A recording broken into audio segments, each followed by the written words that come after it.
I have a pen. I have an apple. Apple pen.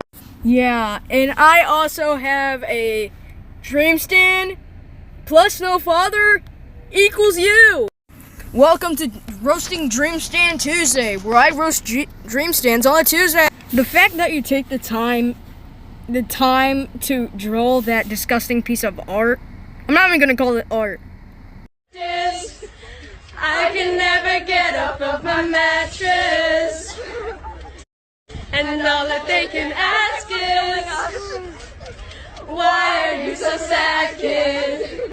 I bet not even Scooby-Doo can figure out the reason why your singing is horrible. How much you bet they're singing this at an orphanage? That's it for today.